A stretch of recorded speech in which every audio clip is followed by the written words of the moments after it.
ನಾನು ಬೆಳಗ್ಗೆ ಹೋಗಿ ಸಿಮೆಂಟ್ ತಂದು ಬರೋಳಗೆ ನಮ್ಮ ಅಪ್ಪಾಜಿ ಅಷ್ಟರೊಳಗೆ ಹುಲ್ಲು ತಂದು ಬಿಟ್ಟಿದ್ರು. ಹಾಗೆ ನಮ್ಮ ಬಾವರು ನಮ್ಮ ಪ್ರಥಮ ಬಾಗಿಲು ನಿಲ್ಸೋಕ್ಕೆ ರೆಡಿ ಮಾಡ್ತಾಯಿದ್ರು. ನಮ್ಮ ಅಜ್ಜಿ ಬಂದು ಎಲ್ಲರನ್ನು ವಿಚಾರಿಸ್ತಾ ಇತ್ತು, ಹೇಗಿದ್ದೀರಾ, ಚೆನ್ನಾಗಿದ್ದೀರಾ ಏನು ಅಂತ. ನಮ್ಮ ಬಾವರು ಪ್ರಥಮ ಬಾಗಿಲು ಪೂಜೆಗಾಗಿ ರೆಡಿ ಮಾಡ್ತಾಯಿದ್ರು, ಭಟ್ರು ಬರ್ತಾರೆ ಅಂತ. ಹಾಗೆ ಭಟ್ರು ಬಂದು ಪೂಜೆಗೆ ರೆಡಿ ಮಾಡ್ತಾಯಿದ್ರು. ಹಾಗೆ ನಮ್ಮ ಅಪ್ಪ ಅಮ್ಮನು ರೆಡಿಯಾಗಿ ಪೂಜೆಗೆ ಸಿದ್ಧರಾದರು. ಭಟ್ರು ಹೇಳೋ ಮಂತ್ರ ನಾನು ಕೇಳ್ತಾ ಇದ್ದೆ, ಆದರೆ ಭಟ್ರು ಹೇಳೋ ಮಂತ್ರನೇ ನನಗೆ ಅರ್ಥ ಆಗಿಲ್ಲ. ಹಾಗೆ ನಮ್ಮ ಭಟ್ರು ಪೂಜೆ ಮುಗಿಸಿದ ತಕ್ಷಣ ನಮ್ಮ ಬಾವರು ನಮ್ಮ ಅಪ್ಪರು ಎಲ್ಲರೂ ಸಿದ್ಧರಾದರು ಬಾಗಿಲು ನಿಲ್ಸೋಕ್ಕೆ. ಹಾಗೆ ನಮ್ಮ ಆಚಾರ್ಯರು ಬಂದಿದ್ದರು.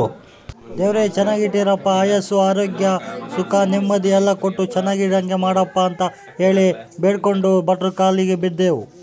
ನಮ್ಮ ಊರವರು, ನಮ್ಮ ಅಕ್ಕಂದಿರು, ನಮ್ಮ ಸಂಬಂಧಿಕರು ಎಲ್ಲರೂ ಬಂದಿದ್ದರು. ಇನ್ನು ಮುಂದೆ ನಾನು ಹೇಳೋದಕ್ಕಿಂತ ನೀವು ನೋಡಿದ್ರೆ ಚೆನ್ನಾಗಿರುತ್ತೆ. ಇನ್ನು ಫುಲ್ ವಿಡಿಯೋ ನೋಡಿ.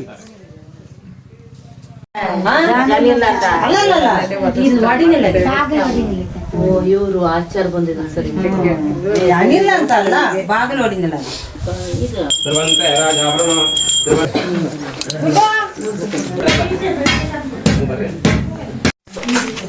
ಎಲ್ಲಿ ಇರ್ಲಿಲ್ಲ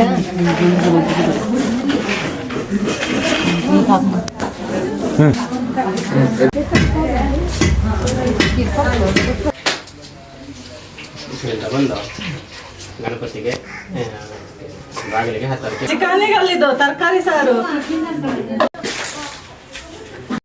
ಅಕ್ಕಂದಿರೆಲ್ಲ ಚರ್ಚೆ ಮಾಡಿ ಬನ್ನಿ ಗದ್ದೆಗೆ ಹೋಗೋಣ ಅಂತ ಎಲ್ಲರೂ ಮಾತುಕತೆ ಆಡಿ ಎಲ್ಲರೂ ಆಟೋ ಮಾಡಿಸ್ಕೊಂಡು ಎಲ್ಲರೂ ಹೊರಟೆವು. ಎಷ್ಟೋ ಜನ ಅಕ್ಕಂದಿರು ಬಂದು ಊಟ ಮಾಡಿಕೊಂಡು, ತಿಂಡಿ ಮಾಡಿಕೊಂಡು, ನಾಷ್ಟ ಮಾಡಿಕೊಂಡು ಎಲ್ಲ ಸಂತೋಷದಿಂದ ಮಾತಾಡಿಕೊಂಡು ಹಾಗೆ ಹೋಗಿಬಿಡ್ತಾರೆ. ಆದರೆ ನಮ್ಮ ಅಕ್ಕ ತಂಗಿರು ಬಂದು ಬನ್ನಿ ಗದ್ದೆಗೆ ಹೋಗೋಣ ಎಲ್ಲ ಅಂತ ಹೇಳಿ ಎಲ್ಲ ನೋಡಿಕೊಂಡು, ತೋಟ ನೋಡಿಕೊಂಡು ಎಲ್ಲರೂ ಅಲ್ಲಿ ಸುತ್ತಾಡಿಕೊಂಡು ಬಂದರು.